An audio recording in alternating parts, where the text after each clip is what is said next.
एक छोटे से गांव में अम्मा जी अपने बेटे रघु और बहू गौरी के साथ रहती थी। गौरी सुंदर, सुलझी हुई और परिश्रमी महिला थी। गांव में उसकी प्रशंसा होती थी, लेकिन गौरी की एक अजीब आदत थी। उसे मिट्टी खाने का शौक था।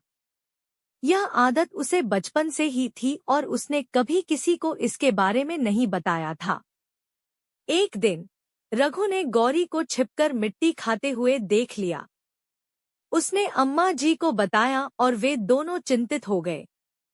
अम्मा जी ने गौरी से इस बारे में बात की तो उसने अपने बचपन की घटनाओं को याद किया, जब वह अकेलापन महसूस करती थी और मिट्टी खाने से उसे सुकून मिलता था।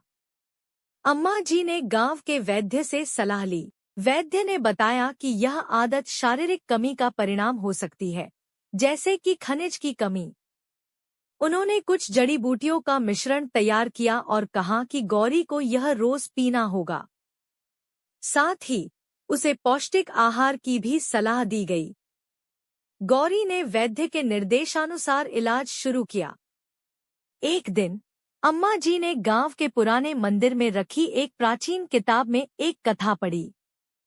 उस कथा में भी एक महिला का जिक्र था जिसे मिट्टी खाने की आदत थी।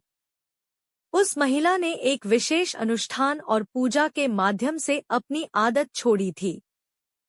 अम्मा जी ने वैद्य से उस अनुष्ठान के बारे में बात की। वैद्य ने कहा कि यह अनुष्ठान एक विशेष पर्व के दिन ही किया जा सकता है, जो 2 हफ्ते बाद था। अम्मा जी ने पूरे विधि विधान से अनुष्ठान की तैयारी की और पर्व के दिन गौरी ने उसमें भाग लिया। अनुष्ठान और वैद्य की दवाओं के संयोजन से गौरी की मिट्टी खाने की आदत धीरे धीरे खत्म हो गई।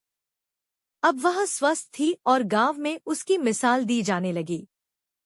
गौरी ने अपनी पुरानी आदत से मुक्ति पाकर एक नई शुरुआत की। निष्कर्ष, गौरी की कहानी हमें यह सिखाती है कि चाहे आदत कितनी भी पुरानी और अजीब हो, संकल्प और सही मार्गदर्शन से उसे छोड़ा जा सकता है। कभी-कभी पारंपरिक ज्ञान और आधुनिक चिकित्सा के मेल से चमत्कार हो सकते हैं।